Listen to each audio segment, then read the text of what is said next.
छ।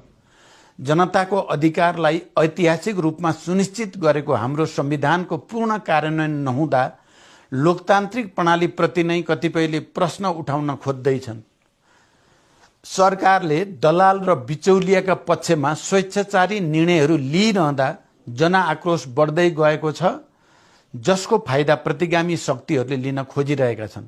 त्यसैले सरकारका जनविरोधी क्रियाकलाप र प्रतिगामी षड्यन्त्र विरुद्ध संयुक्त प्रतिरोध गर्नु आजको आवश्यकता बनेको छ। नेपाली जनता लोकतान्त्रिक गणतन्त्रको विकल्प अझ सुदृढ लोकतान्त्रिक गणतन्त्र हो भन्ने कुरामा र सामाजिक न्याय र अग्रगामी परिवर्तन चाहन्छन् भन्ने तथ्य पुनः पुष्टि गर्दै नयाँ सङ्कल्प लिन अग्रसर छन्। साँचो अर्थमा यही सङ्कल्प र प्रतिबद्धता नै नयाँ वर्ष 2082 को शुभकामना हो। हामी गौरवशाली इतिहास बोकेका सार्वभौम नेपाली हौँ।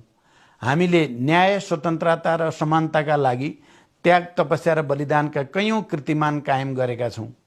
हाम्रो भविष्य पछाडि फर्केर होइन, अगाडि बढेर मात्र उज्यालो बन्न सक्छ। त्यसैले देशको समृद्धि र उज्जवल भविष्यका लागि दृढतापूर्वक आफ्ना पाइलाहरू अगाडि बढाउँ। आत्मनिर्भर अर्थतन्त्रको विकास मार्फत रोजगारी सृष्टि गरौँ। सुशासनका नयाँ मानकहरू स्थापित गरौँ। देशलाई उन्नत र समृद्ध राष्ट्र निर्माण गर्न